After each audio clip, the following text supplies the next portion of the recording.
Y vamos, la semana pasada estuvimos hablando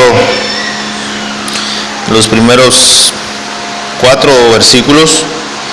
Dice: después de estas cosas, Jesús se marchó a la ribera opuesta del mar de Galilea, el de Tiberias, y lo seguían grandes multitudes porque veían las señales que hacían los enfermos. Entonces Jesús, subiendo al monte, se sentó allí con sus discípulos, y estaba próxima la fiesta de Pascua de los judíos. Así que la semana pasada, recordando un poquito, vimos la parte en donde vemos a una multitud que viene porque veía que sanaba, pero realmente ellos no tenían el interés espiritual. Ellos estaban ahí porque querían ver a un hacedor de milagros. Hablamos de toda esta parte inconstante y toda la parte en la que vemos, y la Biblia nos habla de que naturalmente el hombre no busca a Dios. Hoy vamos a seguir un poco viendo la parte y la condición del hombre, pero vamos ahora del versículo 5 en adelante hasta el 9. Dice: y Jesús alzó sus ojos y mirando a la gran multitud que había venido a él, dijo a Felipe: ¿dónde compraremos pan para que estos coman? Esto dijo para probarlo, pues él sabía lo que habría de hacer. Felipe le respondió: ¿no sería suficiente 200 denarios de pan para que cada uno de ellos tomara siquiera un poco? Entonces le dijo Andrés, uno de sus discípulos, hermano de Simón Cefas: aquí hay un joven que trae 5 panes de cebada y 2 pescados, pero ¿qué son estos para todos ellos? Ok. Bueno, después de pasar un tiempo en la montaña con los 12, Jesús vio que había venido a él gran multitud. Los evangelios sinópticos dicen que sanó a los que de ellos estaban enfermos en Mateo 14:14, y les hablaba del reino de Dios. En Lucas 9:11 habla de esta parte. Así que Marcos dice que tuvo compasión de ellos porque eran como ovejas que no tenían pastor. Marcos 6:34, ahí está. Al bajar de la barca, viendo Jesús a las grandes multitudes, tuvo misericordia de ellos porque eran como ovejas sin pastor, y empezó a enseñarles muchas cosas. Así que aquí es donde podemos ver la compasión de Jesús en contraste con la insensatez y el egoísmo de sus discípulos. Vamos a estar hablando de estas dos partes, pero este mensaje va completamente enfocado a la misericordia. La palabra compasión en el griego es planisomai, en su raíz griega, splagnon, significa entrañas, pulmón, corazón, riñones, hígado. De tal forma que el lenguaje original del autor, o lo que el autor está tratando de describir aquí, es que desde las entrañas, desde lo más profundo de su ser, es que Jesús está sintiendo por la multitud misericordia, compasión. Él ve a las multitudes que están viniendo a él, y él tiene compasión. Así que cuando Marcos habla de compasión, él quiere llevarnos a comprender esto. Y vamos a detenernos a hablar de esto, porque creo que sin lugar a dudas es algo que debe caracterizar a un hijo de Dios. Fuimos llamados a imitar las virtudes de nuestro Señor, y esta es una de ellas. Debemos tener compasión, y si separamos la palabra compasión, ¿verdad? Debemos hacer las cosas con pasión para Dios. Nuestro Señor está viendo aquí a una necesidad que debe ser suplida. No simplemente Él tiene compasión por un mero sentimiento, sino que Él hace algo debido a que Él ve una necesidad, y este sentir que le mueve a Él es algo que debe también caracterizar a un hijo de Dios. Nosotros debemos imitar a nuestro Señor. Así que este sentir le mueve a llenar esta necesidad urgente de comida, de alimento para aquella multitud. Él ve esta necesidad. Así que la compasión es algo que se siente de manera natural desde el interior del individuo, sin necesariamente alguien que tenga que recordarnos la responsabilidad que tenemos delante. Jesús los ve y dice: tengo compasión de la multitud. No es una emoción simplemente o sencilla como el reír, ¿verdad? El reír es muy espontáneo, te dicen algo que te causa risa y te ríes. Eso es algo muy normal, ¿verdad? Pero es una emoción meramente trivial. Pero este sentido del que estamos hablando es algo interior que causa un dolor emocional a tal grado que mueve a la persona a querer llenar la necesidad del otro. No es simplemente reconocer la necesidad del otro. La compasión no es simplemente reconocer que hay una necesidad en el otro, no es simplemente sentir el dolor, sino que es este sentir que te mueve a querer llenar esta necesidad. Esto es lo que vemos en Jesús. Es un sentir que le mueve. No es un sentido de responsabilidad de tener que llenar una necesidad, porque yo me levanto todas las mañanas y no tengo un deseo a veces de ir a trabajar. No sé a quién le ha pasado esto. A mí me pasa seguido, no tengo ganas de ir a trabajar. A veces no me gusta ir a trabajar, pero hay un sentido de responsabilidad. Hay un sentido de responsabilidad que me hace levantarme todas las mañanas a la misma hora y hacer las mismas cosas, ¿verdad?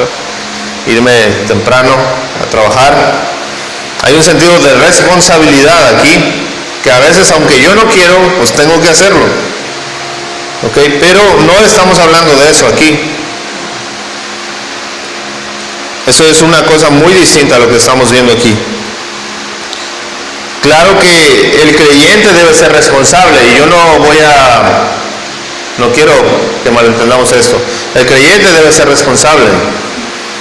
Debe existir un sentido de responsabilidad, claro que sí, en lo que hacemos, y aunque a veces no nos gusta, tenemos que hacerlo por este sentido. Pero este no es el caso. Aquí nuestro Señor desea revelarnos su sentir. No solamente desea revelarnos su sentir de manera escrita, o decir, de manera intelectual. Aquí nuestro Señor desea que a través de su ejemplo nosotros como hijos suyos también lo sintamos. No es simplemente que nosotros lo vemos en nuestro Señor y nos maravillamos y decimos: nuestro Señor, qué compasión tenía por aquellos. Es maravilloso lo que hace nuestro Señor. Sino que esto debe caracterizar a un hijo de Dios, si es que el amor de Dios está en nosotros. Y me gusta ser práctico. 1 Juan 3:17. Pero el que posee bienes del mundo y mira a su hermano en necesidad y retiene su compasión hacia él, ¿cómo puede el amor de Dios estar en él? Pero el que posee bienes del mundo y mira a su hermano en necesidad y retiene ¿qué? ¿Su dinero? No. ¿Sus bienes? No. Habla de compasión. Retiene su compasión. ¿Alguien ha visto a alguien en necesidad y simplemente le ve, pero retiene su compasión? El retener la compasión es: no hago nada, simplemente veo que hay alguien que está ahí, que tiene una necesidad, pero yo retengo mi compasión. Yo no voy a hacer nada por él. Tengo un sentido de ver y quizá me duela, quizá haya algo que digo: pobre, ¿verdad? pero ¿qué más vas a hacer? ¿Qué más vas a hacer? Entonces, esta es la parte que caracteriza a un hijo de Dios. Pero el que posee bienes del mundo y mira a su hermano tener necesidad y retiene su compasión, ¿Jesús retuvo su compasión aquí? No. Él siendo Dios, viendo una multitud, y voy a hablar de esto y quizá lo vuelva a repetir, pero es necesario escucharlo, porque Jesús está viendo una multitud y esta multitud viene a Él. Y esta multitud, cuando viene a Él, vemos a través de la Escritura, lo vimos la semana pasada, ellos regresan al siguiente día porque le piden ¿qué? Le piden pan. Dice, tú no vienes porque viste las señales, tú vienes porque sacié tu vientre y vienes a saciar, a que yo te sacie solamente de lo material, de lo físico. Pero tú no has entendido nada de lo que yo estoy haciendo. Yo quiero saciar una necesidad espiritual, quiero llenar tu hambre espiritual. Así que nuestro Señor, a pesar de ver la condición de estas personas que no le siguen por lo que deben seguirle, Él aún tiene compasión. Y la pregunta que hace Santiago aquí es, Juan, ¿cómo puede el amor de Dios estar en Él? ¿Cuántos decimos que amamos a nuestros hermanos? La pregunta que debemos hacernos y que 1 Juan nos hace ver es, si tú retienes tu compasión, ¿el amor de Dios está en ti? Si tú no haces nada por ayudar a quien está en necesidad, ¿el amor de Dios está en ti? Eso es lo que está preguntando Juan aquí, porque es una pregunta. Es una pregunta. Este versículo es interesante y nos lleva a meditar en la condición de vida que llevamos y la manera en cómo nos conducimos. ¿Cuántos de nosotros retenemos entonces hacia nosotros? ¿Cuántos decimos, incluso podemos mencionar, se lo merece, es consecuencia de sus malos actos, que pague por lo que hizo? Muchos somos buenos para emitir juicios hacia otros, y ¿sabes que Jesús no hizo esto? Porque Jesús pudo haber juzgado a una multitud incrédula, pudo haber dicho, ellos no están siguiéndome por lo que deben seguirme, así que voy a dejarlos hambrientos, voy a dejarlos ahí con hambre, se lo merecen quizá. ¿Sabes que muchos tomamos esa actitud? Vemos a las personas y juzgamos su conducta, su manera de ser, pero nunca aprendemos a tener compasión, nunca aprendemos a tener misericordia. Y esto es algo que Jesús nos enseña aquí. Porque a pesar de que esta multitud no estaba siguiéndolo por lo que debía, Él tiene compasión. Así que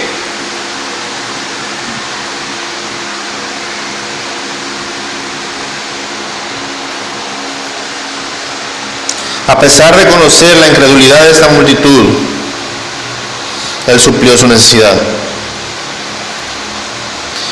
Muchos de nosotros decimos que somos cristianos, pero actuamos sin mostrar compasión hacia los demás. Juan dice, ¿cómo puede el amor de Dios morar en ti? Santiago 2, del 14 al 18, nos vuelve a hablar de esto. Dice, hermanos míos, ¿qué provecho hay si alguno dice yo tengo fe, pero no tiene obras? ¿Podrá acaso su fe salvarlo? Si un hermano o hermana estuviere desnudo y carente de sustento diario, y alguno de ustedes les dijera, vaya en paz, caliéntese y sáciese, pero no le dan lo que necesita para el cuerpo, ¿qué provecho hay? De la misma manera también la fe sola sin obras está muerta. Pero alguno dirá, tú tienes fe, yo tengo obras. Muéstrame tu fe sin obras, y yo te mostraré mi fe por mis obras. Así que muchos de nosotros podemos decir que creemos en Dios, que asistimos a una iglesia, que tenemos fe, pero Santiago dice, ¿podrá acaso una fe sin obras salvarte? ¿Sabes que eso es lo que creo que cada uno de nosotros debería impactar? y es el hecho de que muchas veces no hacemos nada por nuestros hermanos, ya no digamos por los que no son nuestros hermanos. En ese punto debemos preguntarnos, ¿somos compasivos? ¿Qué es lo que estamos haciendo por los demás? Si no estamos haciendo nada por los demás, nuestra fe, dice Santiago, es muerta.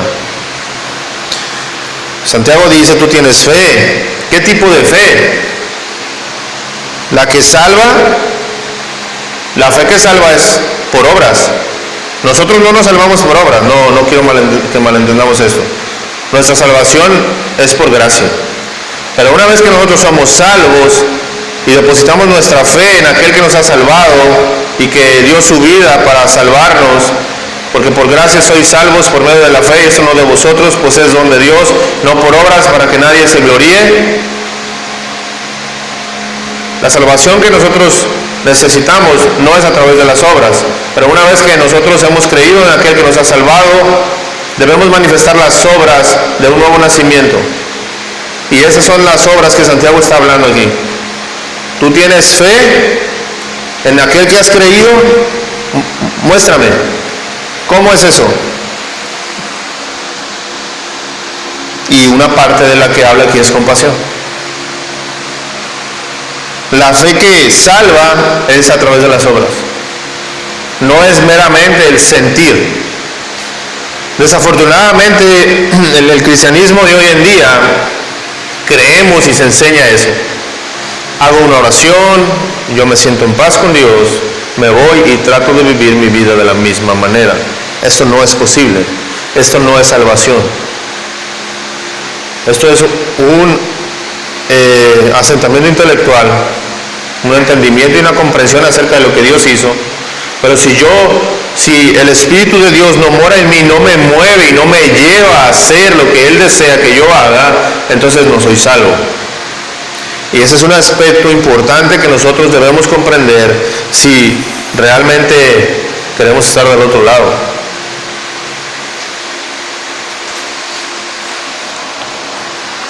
¿Cuándo fue la última vez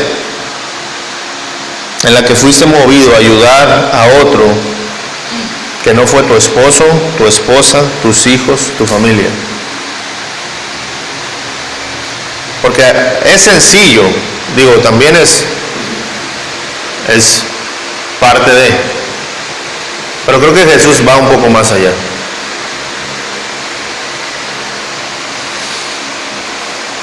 Yo quiero hablar un poco acerca de esta parte de la compasión. La compasión es el reflejo externo. La compasión es el reflejo externo del amor interno que yo tengo hacia mi prójimo. Yo puedo dar a quien está pidiendo en la calle, pero quizá mi motivo no sea el de compasión, sea el de que me vean, porque si yo no doy, pues ¿cómo, verdad? Me van a ver que soy cristiano y no doy, porque traigo el pescadito atrás en el carro. Muchos le ponen el pescadito y si ven a alguien que no le doy, pues ¿qué van a decir de mí? Finalmente, eso es lo que hacían los fariseos fuera de las plazas, quienes oraban, ayunaban para ser vistos por los hombres. ¿Y sabes cuál fue su recompensa? Dice Jesús, esa fue su recompensa, que ellos eran vistos por los hombres. Y el Señor dice que cuando des limosna no sepa tu mano izquierda lo que hace tu derecha. Eso es lo que Jesús dice. No hagas alarde de lo que haces por ayudar a otros. Ten compasión. No necesariamente es que te vean. No es que tengas que publicar lo que haces o que la gente vea. No.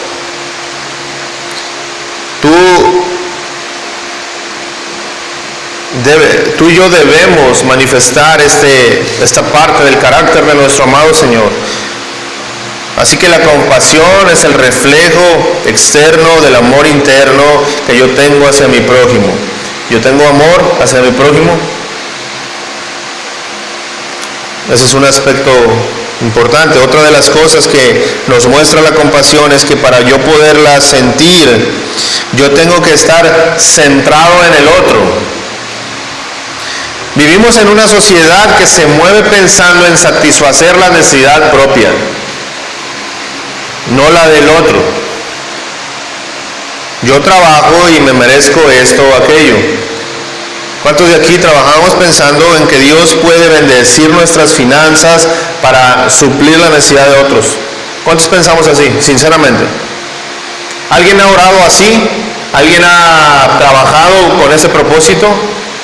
Yo voy a trabajar no para suplir mis necesidades, sino voy a trabajar para suplir las necesidades de otro, porque Jesús dice, buscad primeramente el reino de Dios y su justicia, y todas las demás cosas os serán añadidas. Así que si yo centro mi esfuerzo, mi dedicación y mi trabajo en ayudar a otros, Dios va a suplir mis necesidades. ¿Cuántos tenemos fe en eso? ¿Cuántos creemos que así debemos ser?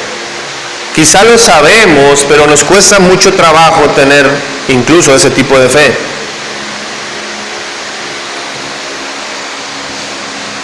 Y me incluyo en esto. Yo soy así. Malamente tengo que decirlo, pero es que realmente se nos enseña a vivir de esa manera. Y esta enseñanza nos debe enfrentar a esa condición. Vivimos en un mundo en el que tú no vas a ver un comercial en donde te dicen que trabajes para el otro, ¿verdad? Siempre hablando lo mejor para tu familia, dale lo mejor, esfuérzate por darle una mejor casa, un mejor carro, una mejor... Pero ¿cuánto tú alguna vez has visto un comercial en donde diga trabaja para tu vecino? Y esfuérzate por darle lo mejor a tu vecino. ¿Alguien ha visto algún comercial en su vida acerca de que hable de este tema? No, porque no existe eso en la sociedad, en la cultura y en el razonamiento humano, egoísta, sin Dios. Eso no lo vas a ver. ¿Sabes? El Sabbat. ¿Sabes por qué? Me encanta eso del sábado, porque el sábado no solamente era un día de descanso. Cuando Dios establece el sábado como día de descanso, ¿sabías que cada 7 años se debía dar descanso a la tierra en Israel? Se debía dar, todo ese año no podías cultivar. Era un descanso, ese séptimo año, a los 7 años, se daba un año de descanso para la tierra. Y aparte de eso, si tú prestabas al séptimo año, un poquito antes del séptimo año, al llegar casi al séptimo año, vamos a decir, un mes antes llega alguien y te pide prestado, y se llegaba al séptimo año, tú ya no podías reclamar lo que tú habías prestado, porque era una manera de que el pueblo de Israel diera para bendecir a otros. Eso enseña a nuestro Señor. Enseña que nuestras vidas deben de ser de bendición para otros. Enseña que nosotros tenemos que dar. Pero ¿sabes qué es lo triste de nuestra cultura, de nuestra enseñanza, de cómo fuimos formados incluso? En que nosotros fuimos formados y enseñados y educados y aún seguimos quizá viviendo así, en pensar en solamente nosotros. Así que ¿cuántos de nosotros estamos tan preocupados por lo que el otro puede percibir o recibir de nosotros?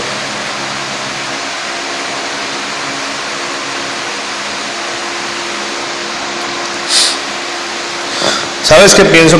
Pienso que a veces Dios puede hacerlo, pero no va a bendecir nuestras finanzas, porque pasamos más tiempo pensando en suplir nuestras propias necesidades que en las necesidades de otros. Y muchas veces, aunque parece increíble, pero así es. Yo he visto esta enseñanza. Lo he visto en el Antiguo Testamento y lo veo en el Nuevo Testamento. Y yo creo eso. Entre más enfocados estemos en nosotros mismos y no en otros, nuestra vida se va a empobrecer. Si tú no testificas, si tú no llevas almas a Cristo, esta iglesia va a morir. Porque desafortunadamente nosotros solamente pensamos en nosotros mismos y no en otros.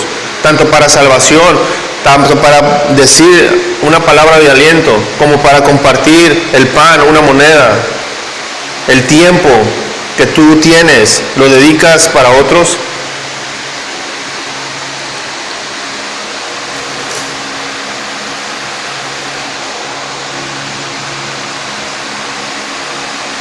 Jesús no tenía simple y sencillamente en mente lo que había de decirle a la multitud. Él no estaba preocupado por simplemente lo que había de decir a la multitud. No estaba concentrado simplemente en manifestar su poder para que le reconocieran como Dios, sino que cada vez que Él manifestó su poder, ¿fue para qué? Para satisfacer una necesidad del otro. ¿Te has dado cuenta de eso? Puedes observar todos sus milagros. Y en cada uno de sus milagros está supliendo una necesidad, que no es suya, es de otro. Cuando fue su primer milagro ahí en las bodas de Caná, cuando convirtió el agua en vino, fue para suplir la necesidad de otros. Cuando vio al paralítico, fue para suplir la necesidad de otro. Cuando sanó a los enfermos de todas sus dolencias, fue para suplir su necesidad. Y cuando la gente quiso hacerlo rey por haber hecho esto, Él se retiró. Él se fue porque Él no buscaba eso.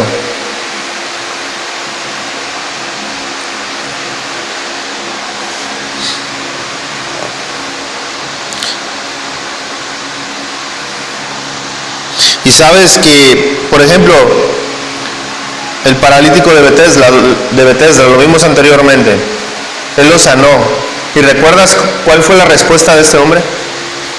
¿Alguien recuerda cuál fue su respuesta? Fue y lo acusó con los fariseos.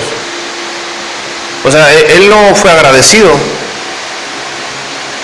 Él estaba ahí en el templo y le dijo, Jesús, ve y no peques más. Y entonces él fue y dijo a los fariseos quién es el que le había sanado, porque él no sabía quién le había sanado, pero una vez que se lo encuentra en el templo, él ve quién lo sanó, y entonces va con los fariseos, quienes le estaban, en un principio, le dijeron que por qué cargaba su camilla en sábado, y él empezó a tener temor incluso de esos fariseos, y por el temor quizá que tenía a los fariseos, este hombre fue y dijo, es Jesús el que me sanó.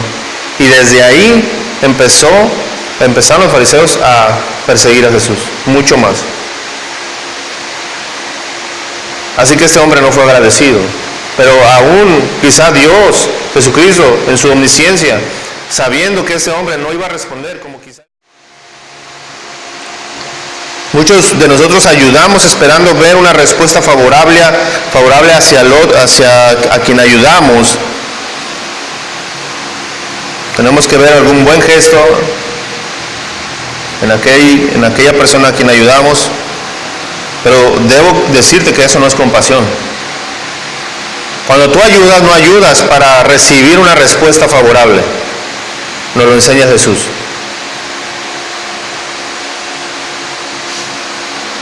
Porque eso se convierte en una actitud de orgullo finalmente. Yo ayudo porque necesito que me digas que ayudé. Eso es orgullo. Cuando tú das, debes hacerlo con alegría sin esperar nada a cambio. Porque dice la palabra, Dios ama al dador alegre. Dios ama al que es compasivo. Más bienaventurado es que dar que recibir. Y muchos no entendemos esa parte. Muchos de nosotros no estamos entendiendo, volvemos a la misma situación, por la condición de vida que llevamos, por la sociedad, por la cultura, no entendemos eso.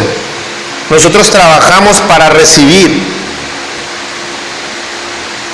y suplir nuestras necesidades y comprar lo que nosotros queremos, pero ¿cuántos de nosotros estamos trabajando para suplir la necesidad del otro?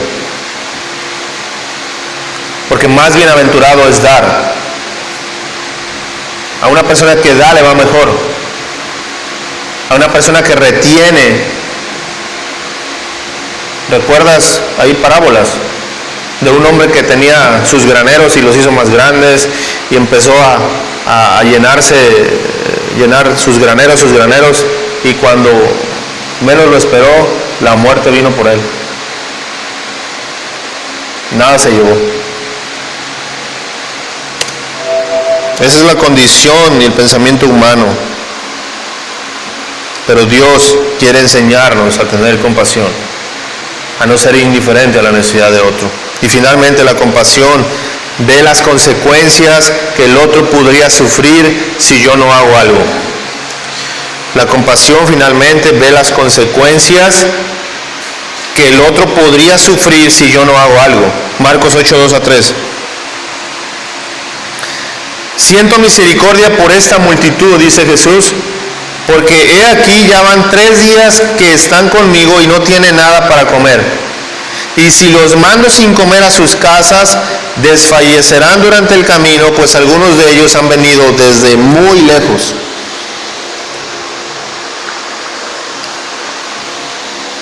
Así que Jesús está mirando. Eso es lo que nos enseña la compasión. La compasión nos enseña y nos lleva a ver mucho más allá de lo que el egoísmo y el egocentrismo nos hace ciegos o crea una ceguera en ese aspecto. Cuando tú piensas en ti mismo, tú no ves más allá de ti mismo. Pero cuando tú ves la necesidad de otro, Jesús ve a través de la compasión que Él tiene, a través de que sus entrañas, todo su ser es movido a ayudar a otros. Él sintiendo, dice Marcos, sintiendo misericordia por esta multitud, porque he aquí, ya van 3 días que están conmigo y no tienen nada para comer. ¿Sabes que Jesús se percata que no tenía nada para comer? Y si los mando sin comer, desfallecerán, morirán quizá algunos, no sé. Porque algunos habían venido desde muy lejos. Así que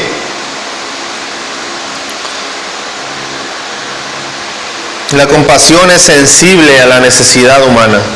Busca llenar esa necesidad, es consciente de las consecuencias de no llenarla. Eso es lo que vemos en Jesús. Y eso es lo que debe caracterizar a cada hijo de Dios. La respuesta de Jesús a la necesidad de los demás lo llevó a hacer algo, y a diferencia de sus discípulos que simplemente se preocuparon y se angustiaron porque de dónde iban a conseguir tanta comida. Ellos estaban preocupados por el aquí, por el desierto, sin comida. Se olvidaron de lo que Jesús o que había hecho anteriormente. Ellos ya habían visto los milagros de Jesús. Ellos se olvidaron de eso.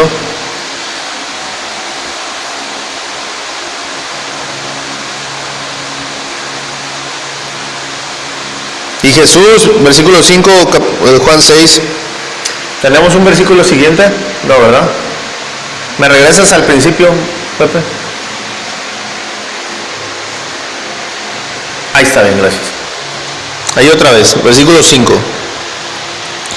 Y Jesús alzó sus ojos y mirando la gran multitud que había venido a él, dijo ¿a quién? A Felipe: ¿dónde compraremos pan para que estos coman? Esto dijo para probarlo, pues él sabía lo que habría de hacer. Felipe le respondió, vamos a ver la respuesta de Felipe. ¿No serían suficientes 200 denarios de pan para que cada uno de ellos coma siquiera un poco? Ok, hay un contador ahí. ¿Alguien aquí es contador? ¿Alguien aquí es bueno por los números? No, yo no, pero me imagino. La mente contable de Felipe salió a relucir. No salió ni la fe, no salió nada. ¿Cuántos de nosotros somos así?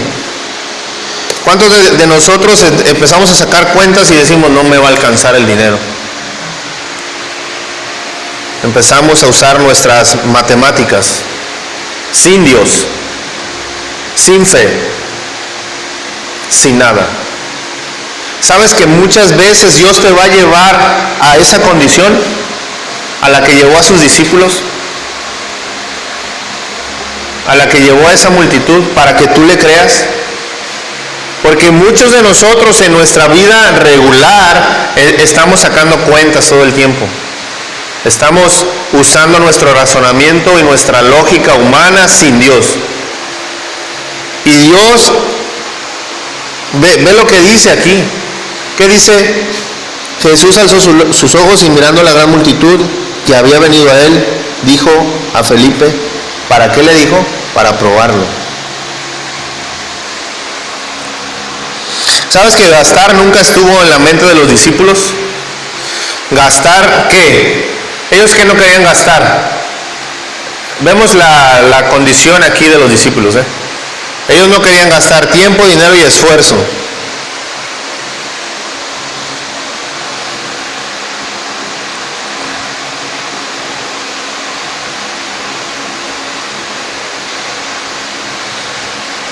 Lo más fácil era despedir a la gente, como lo dice otro relato de la Escritura, que habla de que para ellos fue más fácil despedir a la gente para que ellos mismos fueran a otras aldeas a buscar comida. Ese era el razonamiento de sus discípulos.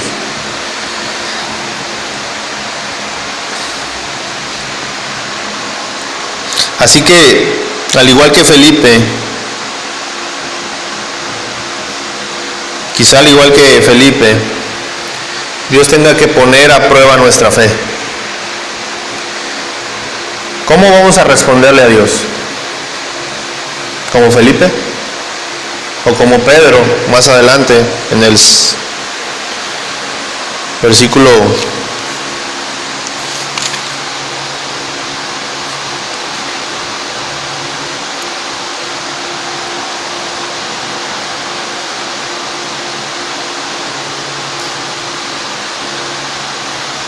68 del capítulo 6. A consecuencia de esto que dijo, muchos de sus seguidores retrocedieron y ya no andaban con él. Entonces dijo Jesús a sus 12, ¿ustedes también quieren irse? Respondiendo Simón Cefas dijo, mi Señor, ¿a quién iremos? Tú tienes palabras de vida eterna. Pedro entendió esta parte. Tú tienes palabras de vida eterna. Tú tienes palabras que sacian el alma. Esta gente, mucha gente, al ver lo que Jesús exigía, se retiró. Ya no andaban más con Jesús. Pero sus discípulos comprendieron. Así que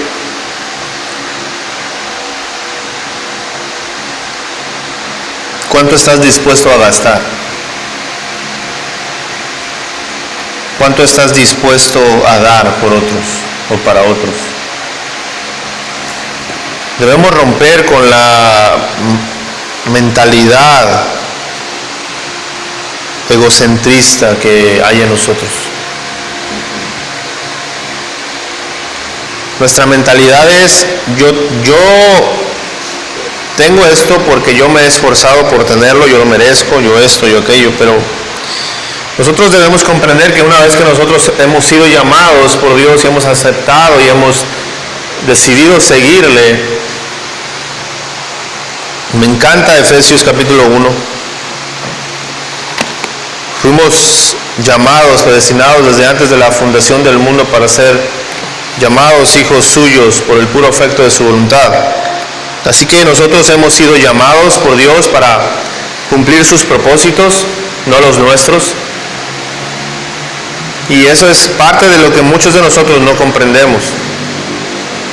No podemos seguir viviendo vidas iguales con Cristo, o no podemos seguir viviendo vidas iguales como antes vivíamos, venir a Cristo y seguir viviendo igual. Eso no es posible. Nuestra mentalidad debe cambiar. Nuestro pensamiento acerca de las cosas del mundo debe cambiar. Nosotros pensábamos de una manera. Aquí ha venido gente, por ejemplo, que ha estado en unión libre. Nosotros les hemos instado a que aun cuando conocen la palabra, cuando ellos dan testimonio de que han creído, a que cambien su manera de vivir. Ellos no han querido, y yo tristemente he tenido que decirles, ¿sabe qué? Ustedes no pueden estar en esta iglesia porque en esta iglesia se enseñan principios y valores y nosotros defendemos eso. Y nosotros hemos tenido que decir con toda la pena y con toda tristeza, porque la gente no quiere cambiar su manera de vivir. ¿Sabe qué? Usted no puede estar aquí. Porque yo no puedo permitir que exista fornicación en mi iglesia. Un pecado abierto. Una cosa abierta a la sociedad. Algo que tú constantemente vas a expresar. Entonces tú no quieres cambiar tu condición. Dios va a juzgarte, pero a los de afuera los juzga a Dios. Dios nos ha dado la tarea como iglesia de juzgar a los de adentro. Así que esta parte es importante que nosotros entendamos cuando hablamos de compasión y cuando hablamos de cualquier atributo que nuestro Señor ha manifestado y que debe ser manifestado en nuestras vidas. Debemos llevarlo a cabo, debemos manifestarlo. Dios nos exhorta a hacerlo. Nuestras vidas tienen que ser distintas a las del mundo. Nuestro pensamiento debe ser distinto al del mundo. ¿Cuántos de nosotros juzgamos, por ejemplo? ¿Cuántos juzgamos al de enfrente, al de al lado? ¿Cuántos estamos juzgando constantemente y no tenemos compasión? Quizás no te has dado cuenta, pero es más quizá el tiempo en el que juzgamos a otros que lo que nosotros tenemos compasión hacia los demás. Es una mala costumbre quizá. Yo siempre me acuerdo de David cuando estoy hablando de esto. David, cuando viene el profeta Natán, viene el profeta y le dice, ¿verdad? Hay una corderita, ¿verdad? Tenía una persona, ahí tenía una corderita, hizo que la mataran, aquel hombre rico, y estaba juzgando el pecado. Este profeta estaba juzgando el pecado o hablando del pecado de David, y David establece una sentencia para esta historia, para este hombre, y le dice, ese eres tú. Tú has dictaminado tu propia sentencia. Muchos de nosotros somos así, juzgamos a otros sin considerarnos a nosotros mismos. Así que Dios habla aquí de compasión.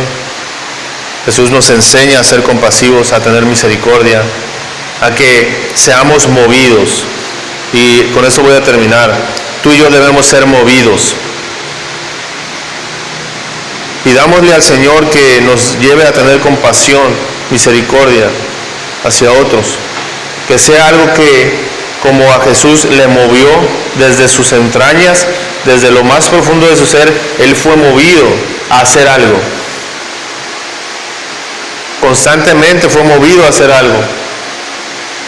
En todo su ministerio Él fue movido a sanar, a ayudar a otros, a hacer milagros para ayudar a otros. Todo el tiempo, velo a través de su ministerio, velo a través de los evangelios, y Él siempre fue movido a hacer algo por los demás.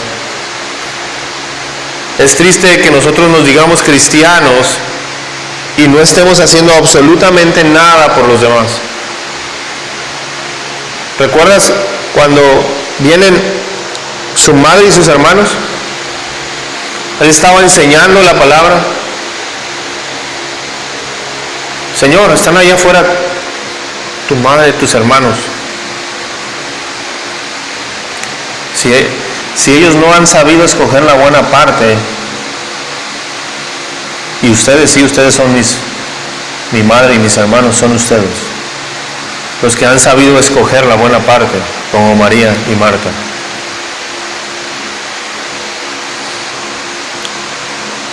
Es cuestión de que el Espíritu de Dios nos revele. Yo espero que Dios te revele a través de su Espíritu esta verdad. El interés por otros. A mí me lo ha mostrado y me quedo corto en esta enseñanza. Hay mucho más que podríamos hablar de esto. Pero Jesucristo tuvo compasión de ti y de mí. Él no se quedó allá arriba mirando a una bola de pecadores y mandándolos al infierno. Él tuvo compasión desde la eternidad, entró al tiempo a sufrir y a padecer por causa tuya y mía. Por causa de nuestro pecado es que Él fue a la cruz, Él fue molido por nuestros pecados, fue escupido, fue azotado, sin tener ninguna necesidad de que lo sufriera y lo padeciera. Él lo hizo, por amor a ti y a mí. Imagínate a un Dios que se compadece a tal grado de decir, yo tendré que buscar como Dios supremo una manera de yo no sufrir y que ellos no sufran. ¿Encontró una posibilidad así? No. La única posibilidad que Él encontró es bajar, tomar forma de siervo, siendo semejante a los hombres, doliéndose con el que le dolía. Dice que padeció hasta lo sumo. Nosotros nos quejamos de nuestras dolencias y nos preguntamos, yo a veces digo, nada se compara con los padecimientos de mi Cristo. Y yo me quejo. Y Él padeció sin tener que hacerlo, fue a la cruz sin tener que ir a la cruz, y Él pagó por el pecado de cada uno de nosotros, se compadeció a tal grado que Él sufrió, y cuando tú y yo lo veamos en la eternidad, tú vas a ver las marcas del padecimiento por nuestro pecado en su cuerpo. Hasta ese grado es la compasión de nuestro Señor. Y la pregunta es, ¿por qué tú y yo no somos iguales? Vamos a orar. Padre, gracias te damos por esta enseñanza. Gracias, Señor, por la salvación que nos has dado en tu Hijo Jesucristo. Gracias, Señor, por tus promesas, porque tú has prometido darnos de tu Espíritu, llenarnos de los frutos de tu Santo Espíritu. Llévanos a sentir ese amor que tú has derramado en nuestros corazones para con otros. Llévanos a sentir lo que nuestro Señor sintió al tener compasión por otros. Llévanos a vivir vidas que reflejen el carácter de tu amado Hijo. Quita de nosotros todo pecado, toda indiferencia, todo orgullo, toda necedad que nos impide reflejar las virtudes de aquel que nos llamó de las tinieblas a tu luz admirable. Gracias, Señor, te damos por este tiempo. Pedimos, Señor, que cada enseñanza que nosotros recibamos de ti pueda transformar una parte de nuestra vida. Que no sea puro asentamiento intelectual, sino que realmente estas palabras tomen y tengan vida en nosotros y nos lleven a ser transformados en nuestro carácter, en nuestra manera de pensar y en nuestra manera de hacer las cosas. Gracias, Señor, te damos por este tiempo y agradecemos por tu bondad, por tu misericordia y por tu amor hacia nosotros. En el bendito nombre de tu Hijo Jesús. Amén.